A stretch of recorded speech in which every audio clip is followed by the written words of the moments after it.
Okay. Haha.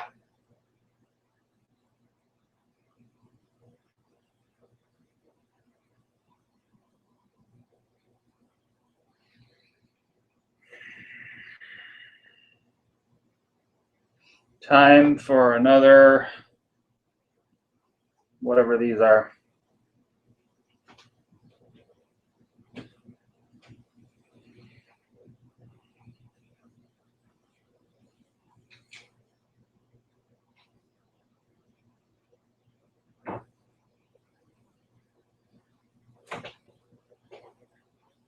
So if anybody out there is a beer drinker, this is the best beer, Chimay. I'm drinking this now. I'm calling it Maroon Label. It's probably got another name. Brewed in Belgium. Scarmont Abbey.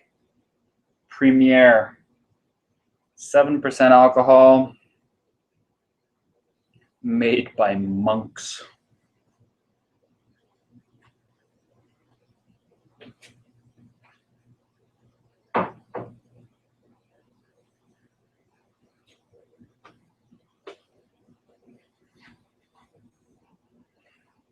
Picking my nose.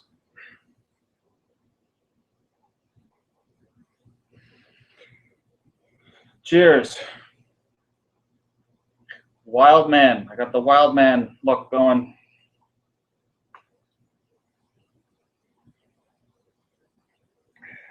This is good shit.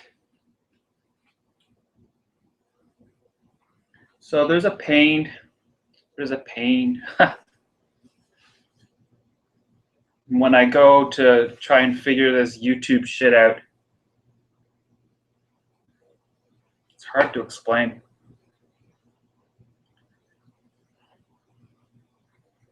I want to start a new format, and I want to change my name, and I want to get my privacy settings right, and I don't know how to do that,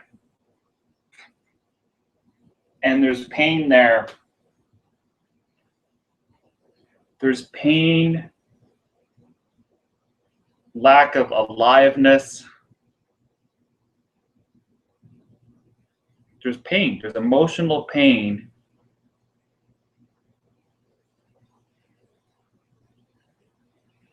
In learning. And that's sad. It's sad to say that.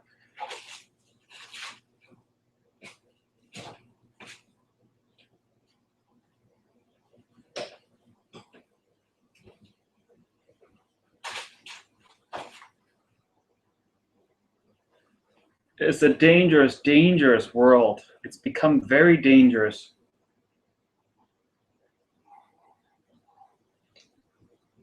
I don't know how much of it is one attracts danger.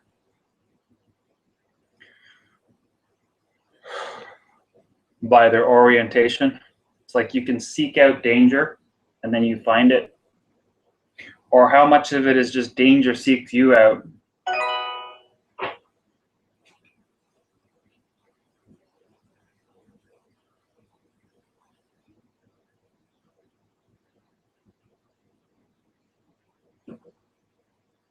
And how much of danger seeking you out changes you to seek danger out.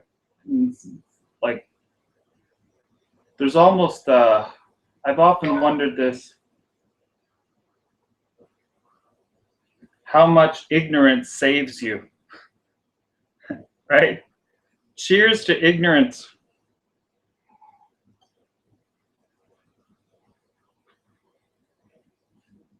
It's like the less you know about the malevolent potential of others, the better, on one hand. Because you can operate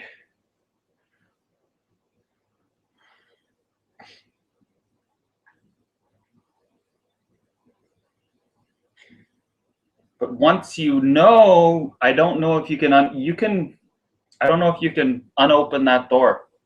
Maybe you can. Maybe you can.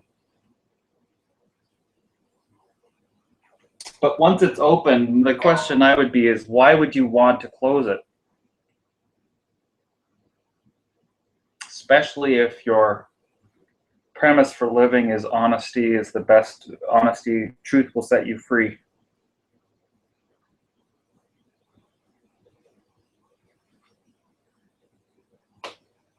It's a vicious burden. Truth will set you free. Relentless. Almost a curse.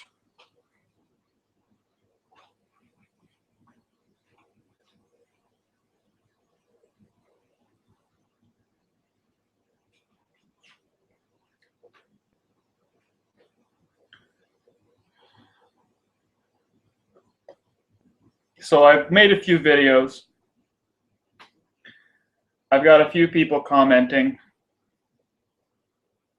and I don't like them. I don't like you. I don't like the people commenting. That's that.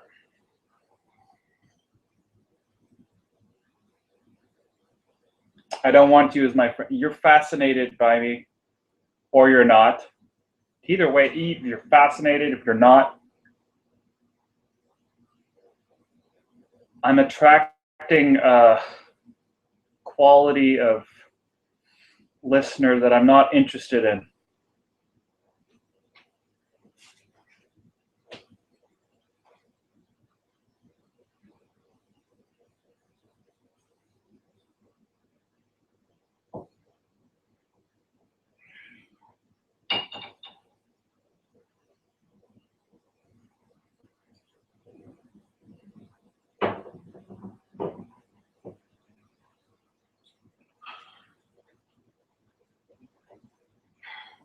See, this is, I make enemies very easily. This is one of my issues.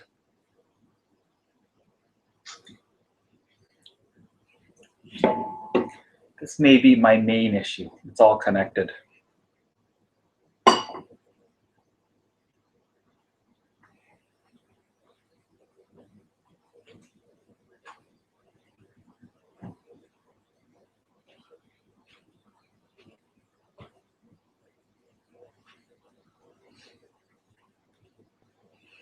Because I'm nitpicky. I'm like this. Look, there.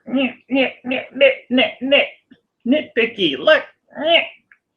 And that's nobody wants to. That's nitpicky. Nitpicky is nitpicky. It's, I think it comes from arrogance, maybe. Just really, really syrupy arrogance.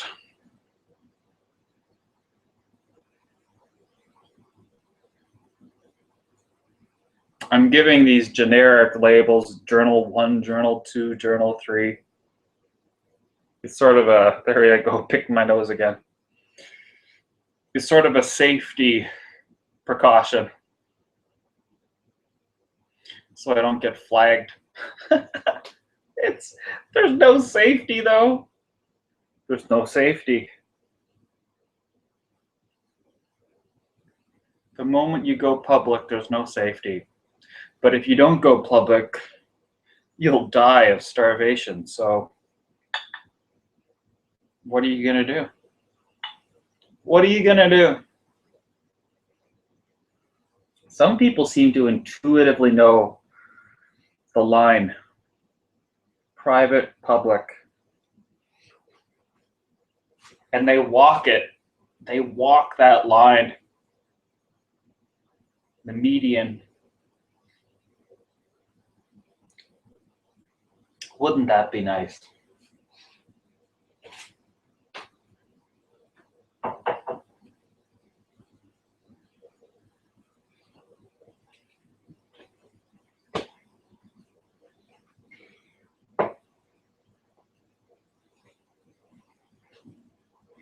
Here's a Blue Label, Chimay.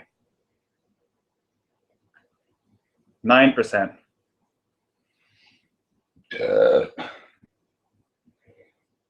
They're always changing the formula. You never know what you're getting.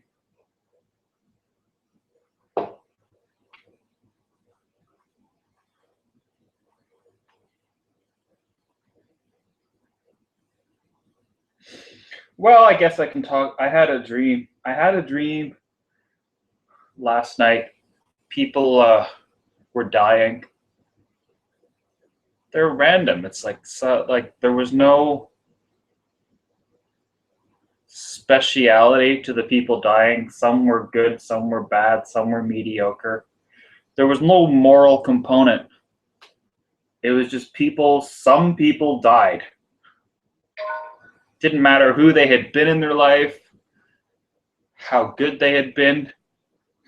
I want to start doing dream logs. Really trust in my dreams. And not the ennui, but the zeitgeist, there's a word. The emotional plane in the dream was, it's weird. The observer, who was me in the dream, wasn't mortally wounded by the existential futility. There was an acceptance of it. But here is the weird, where it's like, this is normal. Is that it? It was like there was a normalization of futility of existence. And the color, so the best way to describe the reality of the dream from my perception, seeing it, I think, is by color. And the color was gray. It was a gray version of life that was normal. And I wasn't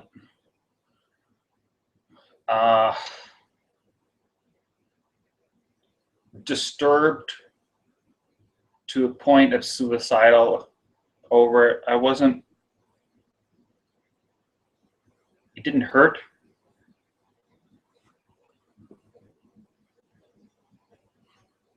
Such a weird place to be. It's very, it wasn't a vivid dream. It wasn't vivid. It's like blasé.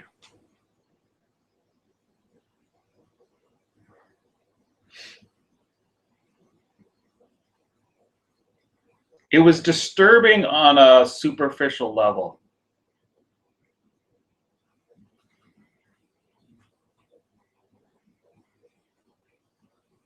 Like there was a problem. There's a problem. It's like, oh, this is a problem. People are dying. People live, they die, and there's no point. There was like a problem level, but it wasn't. So it's like I was on the surface viewing it, but it was normalized. It was weird. It was a normalized futility without feeling like I should kill myself because everything's futile. Which is so weird, because usually if I'm in a futility place, I should kill myself or kill others because everything's futile. That wasn't there. I don't want to go as far to say there was an acceptance. More, it's like, this is the way it is on a gray level. And a lot of times, as this is with dreams, you wake up and then the dream has its own reality. And then waking, memory of the dream has its own reality. And a lot of times I don't know it until I talk about it. Sometimes a lot of times I'll wake up and like, what a stupid dream. There was nothing to that dream. It's only when I talk about it, like, whoa, there's shit there. So that's sort of why I'm talking about it, to see if there's any shit there that I'm not aware of. But so this was the incongruency of it. I woke up, it's like, well, if I just had a dream about futility that didn't spiral me that didn't, that's even disturbing in and of itself.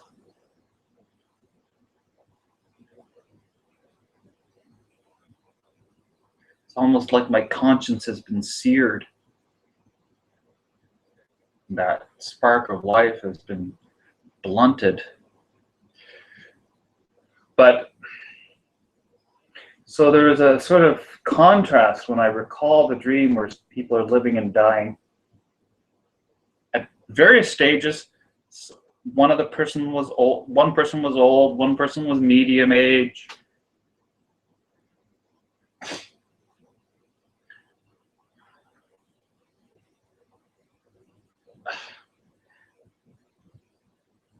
When I was awake, I'm like, I think that it was like, I don't want to take a lesson. The dream was giving me a false lesson.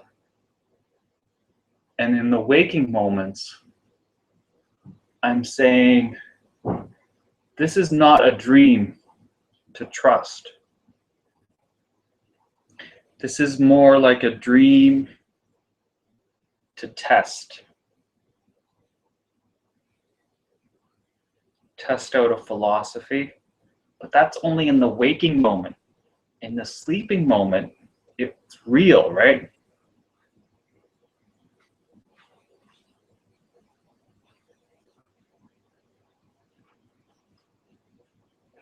So it's disturbing. It's disturbing in the normalcy of the sleeping reality, because in the waking reality, this is not a good philosophy. This is not where life, basically, if I were to transcribe the dream reality into real reality, it would be intolerable. And so here's the question mark. The question mark is,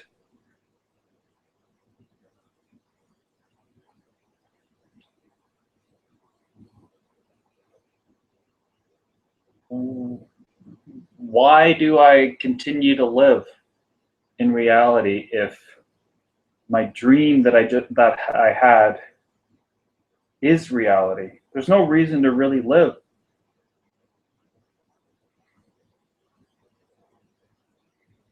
Is it just sensory? Is it just, I want to avoid pain and I want to live as opposed to die? Is it sort of a temporary fix without ever addressing the reality? So the fear is the dream was giving me the real reality, and that my life has been a type of delusion to pretend that there's meaning in life. But the reality is the dream telling me there's no meaning to life. If you observe it from a futility, people are just dying. There's no reward system. No rewards. It doesn't appear as if there's a reward system. I'm getting locked up.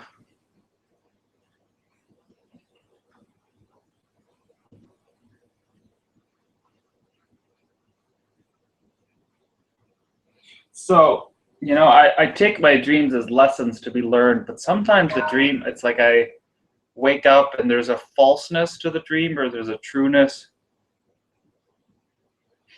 What's the dream trying to tell me?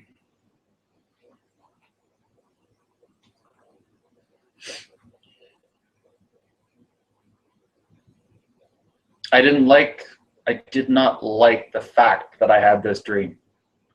When I woke up, I did not like the dream reality that I was remembering.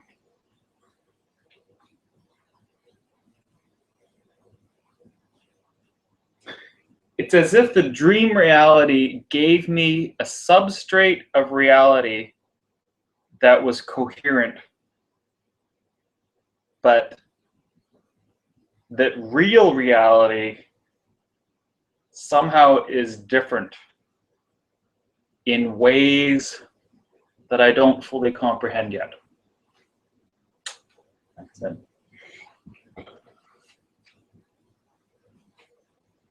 Because something's happened where real reality is drawing raison d'etre, reason to be,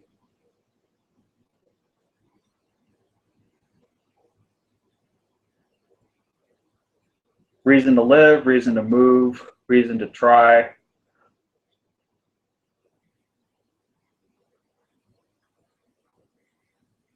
Beyond the appearance of futility, the appearance of everybody lives, everybody dies, pointless. Beyond that. Right? Right? Right. It's like there's the dream was giving me a version of reality not worth living. This is how I'm taking it, and by contrast,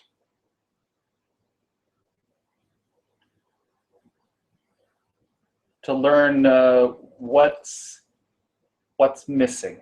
By contrast, to learn what's missing. Yes.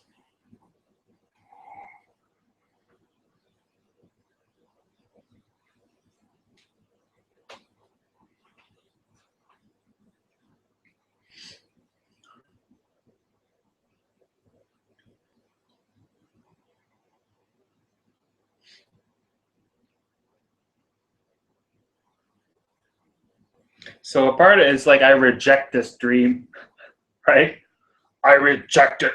False dream, I reject. But another part is I've said that dreams are the closest I come to truth, so I can't throw it out. I can't throw it out. There's something there. Context, right?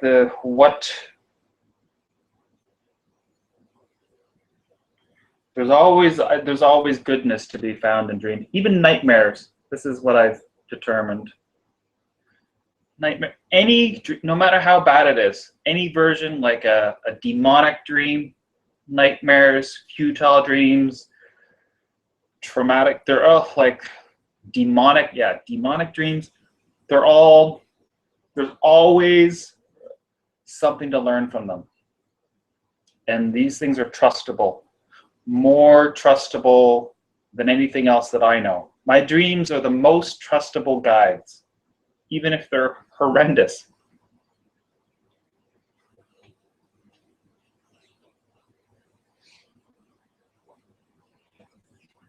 A part of it, waking up, was like, that dream should have felt more horrendous. It didn't. This is what the perplexion. Why didn't I feel horrendousness in the dream? It was just, I felt normalness. And waking up meant I should have felt horrendous. This is like a horrendousness.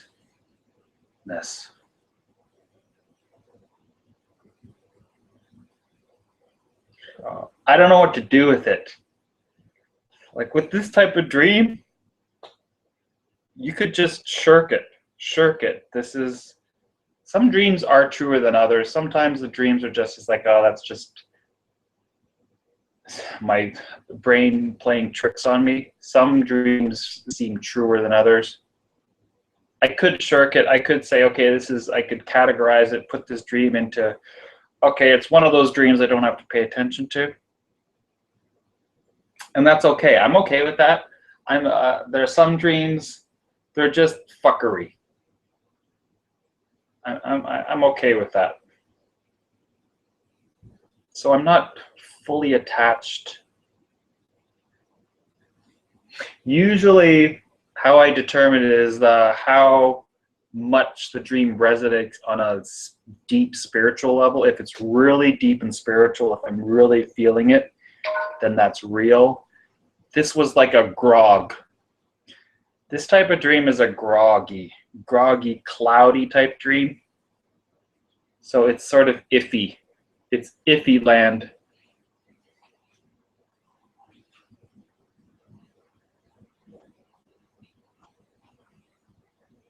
But I guess I'm very wary to fully discard iffy land.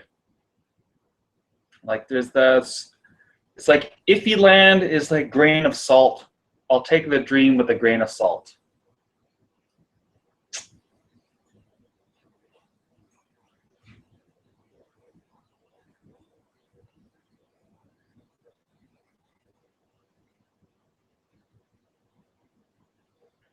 So there was no solution. I woke up and I'm like, well, I don't know.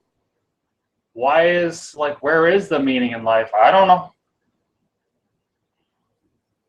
If everybody's just living, it does, you know, people say have kids, that'll give you meaning. It's like, I don't get that. How is a family and kids gonna give you meaning? It just seems like a fiction. I don't think you can fix your life by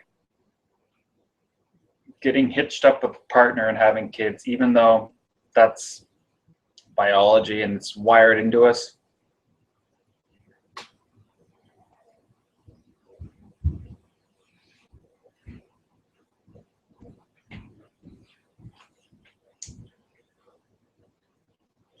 So I'm open to that being a psychological damage, because that seems to be ubiquitous, right? Family equals meaning. That's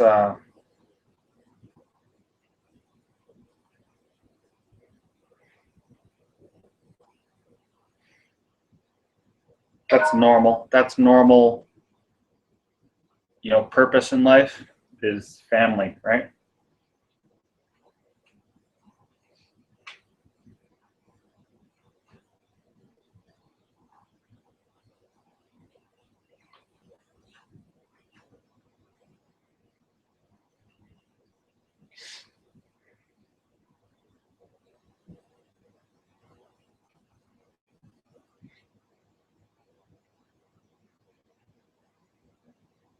But my real quest presently is to process the pain of figuring out new technologies on YouTube.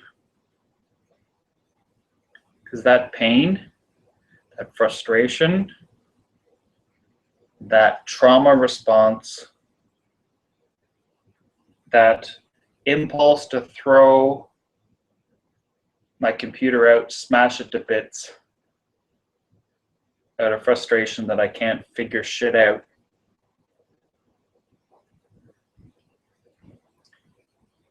That is the blockage that's stopping me from life. So it appears to be small, but it's the mountain where there's answers. And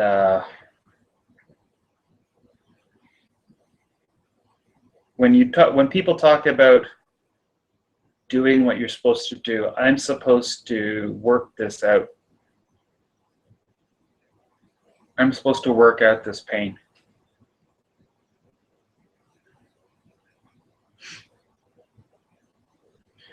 Work out the pain of learning that I knew but was stolen from me by abuse. Cheers. Cheers to that.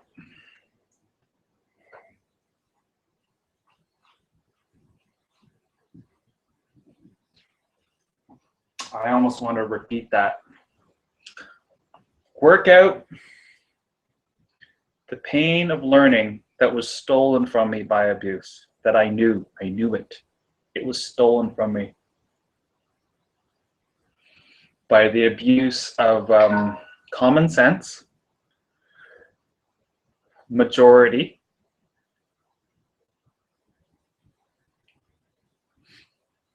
power, physical power, and survival.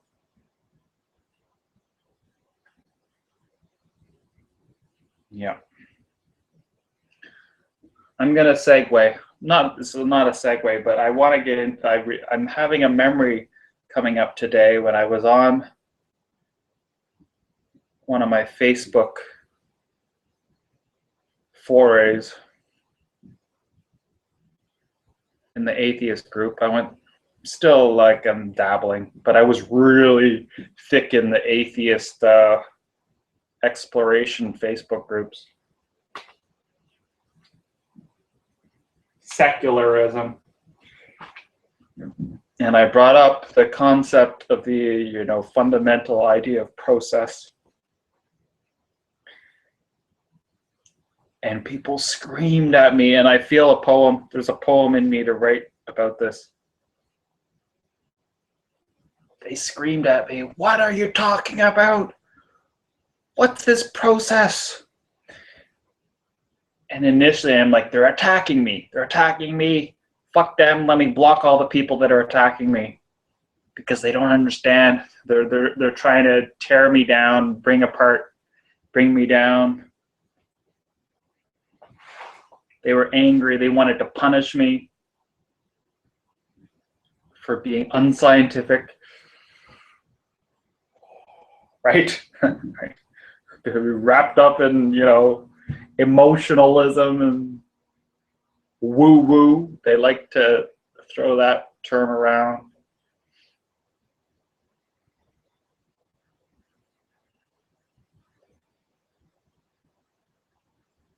And upon reflection, 30 minutes, an hour after, I got like this great barrage of, "What's this process?" People angry at me. A deeper level said, people are starving. They're angry because they've been starved of access to their process. I'm going to repeat that because this is a starvation in the world. People are starved of their inner process, and they're so starved they get angry when people talk about it. And so what they're trying to say is, prove it, right? It's all about proof. Give me proof, that process. What's this process? And so initially I'm like, they want to disprove. They want to prove scientifically the process doesn't exist.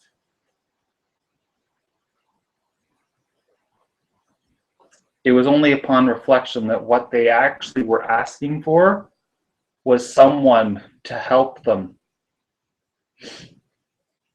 validate their inclinations and intuitions of process. So a lot of times people will present a surface reality of anger, attack, destruction, condemnation, punishment.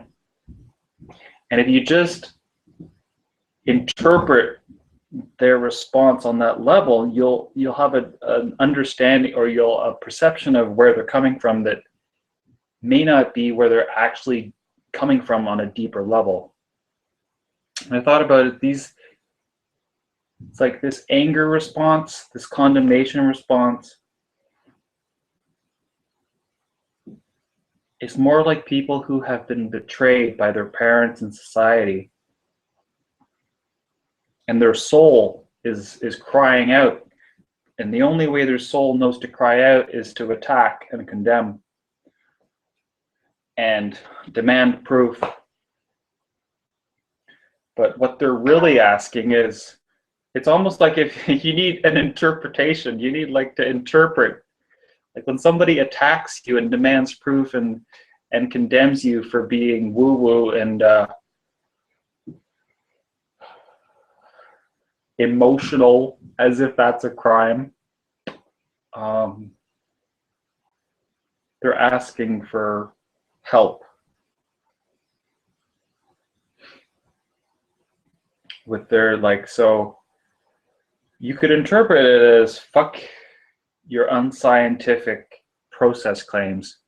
But I think the soul of these people are crying out, explain what you're talking about, because unconsciously I need this.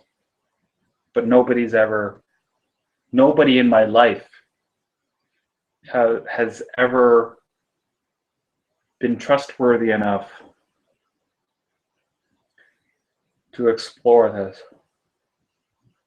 So they're attacking the concept of process, but they're actually really the thirst, the yearning, the hunger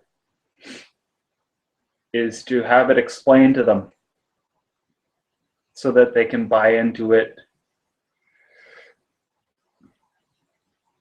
on a superficial level, because their fundamental level is crying out for it, crying out for process. The superficial saying, yeah, but this is a fiction.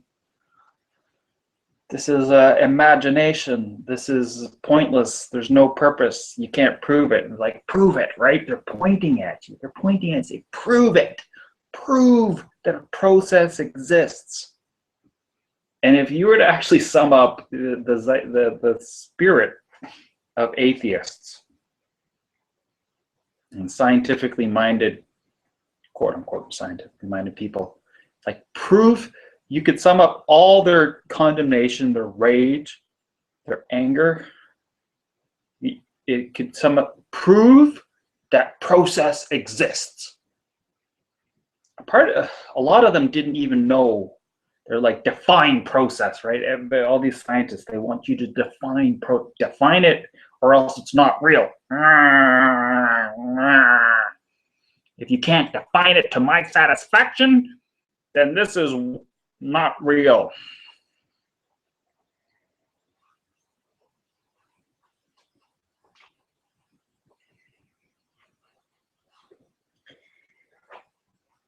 I was riding on my bike back from free food place I go to. And you know, you can scientificize the weather patterns, right? You can change them. You can predict them. You can determine them. You can reduce like weather patterns. And the more you break down society into right angles, grids, sort of the nature of, it's like snapshots, not a movie. It's like science or snapshots. Science does not seem to favor process. Process is, in accounting terms, you would say that you've got the balance statement and you've got the income statement. Balance sheet, income statement. Balance sheet is a snapshot. To me, that's more scientific. Income statement is more about process and time. Processes. It's like science is fixated on a snapshot of, take a picture, and we're going to reduce reality to snapshots and almost to deny a process. And of course, I can hear all the scientists. They're like, no, science doesn't deny process. I know it does, but it seems to be weighted. It's a weighted mode, weighted towards reducing things to their, like the atom, to its fundamental elements. Whereas life is process. It's almost like once you get into process, it's more about theories. Processes are more theories when it comes to scientific method.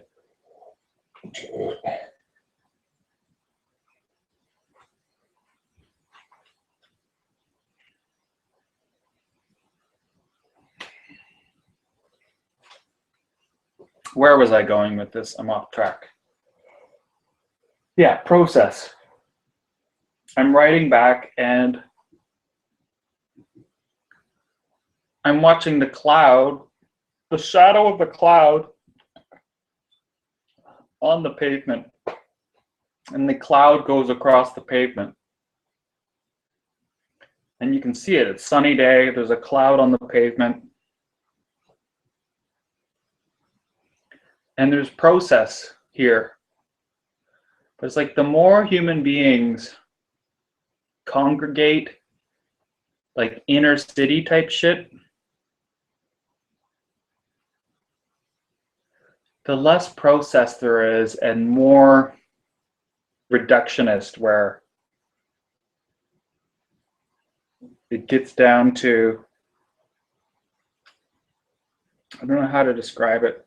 Like you could destroy like industrialization seems to destroy process, right? So I'm seeing the cloud come over, but science has figured out ways to stop clouds, right? Stop clouds. To manipulate weather.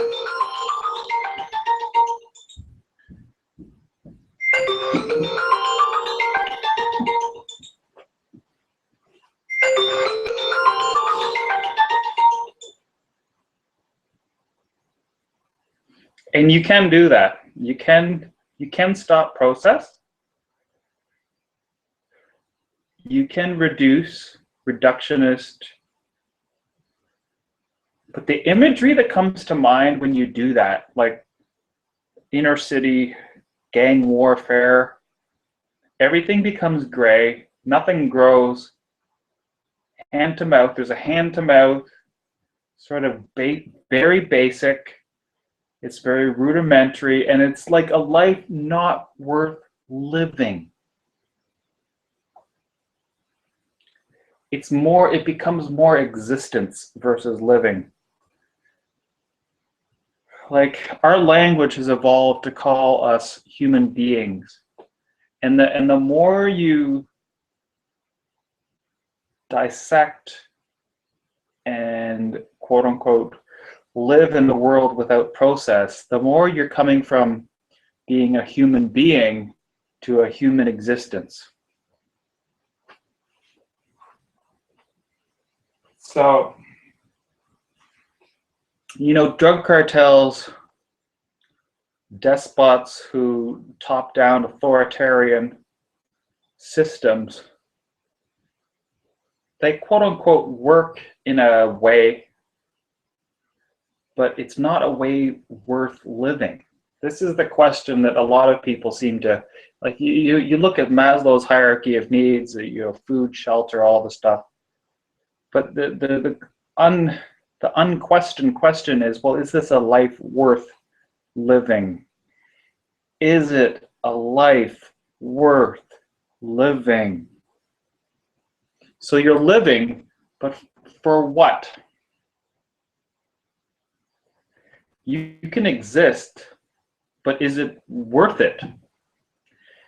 And maybe this ties back to my dream. Is it worth it? A life of futile existence. I think life is, there's a way to live where it's worth it.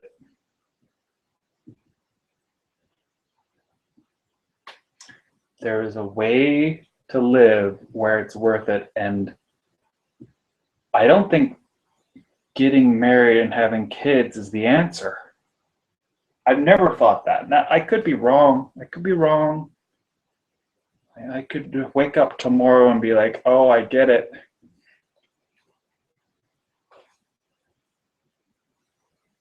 I think something has to come first before marriage and kids.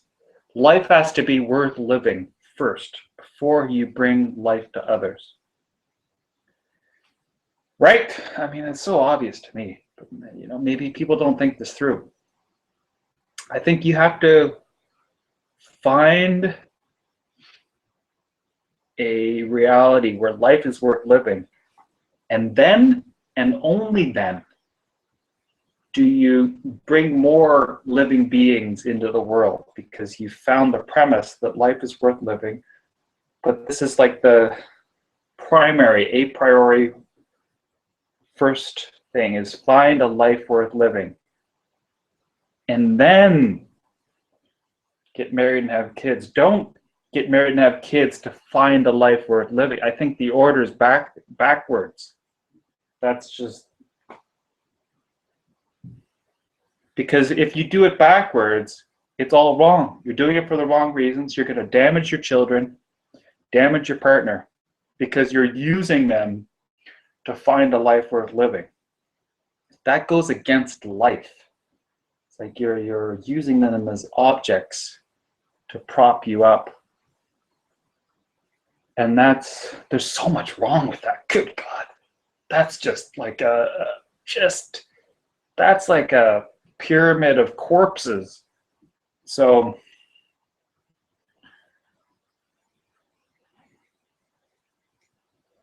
I'm just thinking out loud.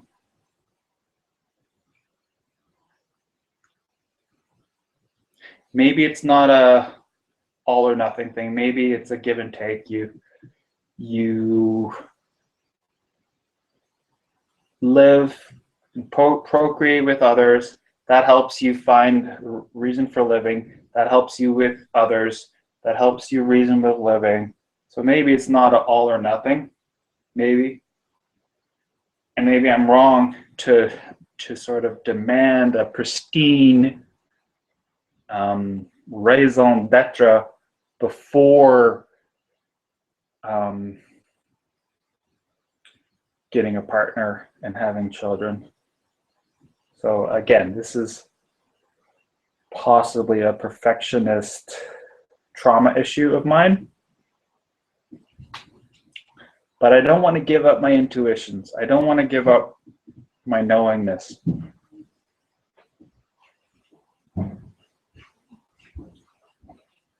And I don't know. With that, I almost feel like I'm circling around to zero. Like this whole thing has been nothing but I'm done my Chimay. It's the best beer out there, I know. If you like beer, check out Chimay. The monks. The monks. The monks. I'm going to end now. And I guess you can judge if this video was an exercise in futility.